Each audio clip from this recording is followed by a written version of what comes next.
Do not hate the পুর, passive ভয়েসটা কি হবে? ডু নট কথাটি থাকলে সাধারণত এর পরিবর্তে লেট নট কথাটি বসে যায় এবং এটা সাধারণত ইম্পারেটিভ সেন্টেন্স হিসেবে ব্যবহৃত হয়, তাই তো? তাহলে ইম্পারেটিভ সেন্টেন্স আমরা কিভাবে চিনবো? যেই সেন্টেন্সটি ভার্ব দ্বারা শুরু হয়ে থাকে, তাই তো? তাহলে do not hate the poor, definitely let not the poor be hated, passive ভয়েসে যদি আমি বলি। তারপরের যে sentence, what is the opposite of the word cordial? কর্ডিয়ালের অপোজিট কি? কর্ডিয়াল মানে হচ্ছে হাম্বল, যার অপোজিট হচ্ছে রিজার্ভড, রিজার্ভ, তাই তো? যে কিনা খুব রিজার্ভড হয়ে থাকে, যেটা প্রাইমারি সহকারী শিক্ষক নিয়োগ 2013 সালের প্রশ্ন। এরপর যদি বলি which one is the noun of the word beautiful? Beautiful, beautiful কথাটা কি হিসেবে কাজ করছে? দেখেন, আমি যদি বলি শি ইজ আ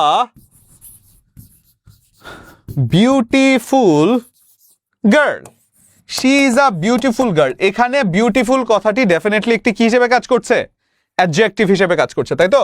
বিউটিফুল কথাটি একটি অ্যাডজেক্টিভ।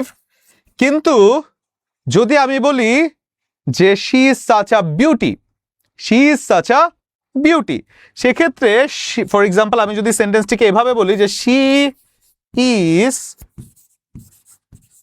সাচ আ বিউটি, তাহলে দেখেন এই যে আর্টিকেলের পর একটি শব্দ আছে, ডেফিনেটলি সেটি নাউন হয়ে যায়। অন্যভাবেও যদি আমি চিন্তা করি, আপনার বান্ধবীর নাম কি বিউটি হয় না? আপনার বান্ধবীর যে নাম, আপনার বিউটি নামের বান্ধবী আছে, তাহলে এখানে বলা হচ্ছে নাউন, নাউন। আবার কেউ কেউ বিউটিফাই লিখেছেন, কেউ কেউ বিউটিফি লিখেছেন, মানে বিউটিফাই লিখেছেন, বিউটিফি হয় না। তাহলে বিউটিফাই কথাটি সাধারণত আসলে সৌন্দর্য মণ্ডিত করা, which is nothing but a verb. Beautify কথাটি হচ্ছে ভার্ব, কিন্তু বিউটি কথাটি হচ্ছে ডেফিনেটলি একটি নাউন। তাহলে noun of the word beautiful is beauty.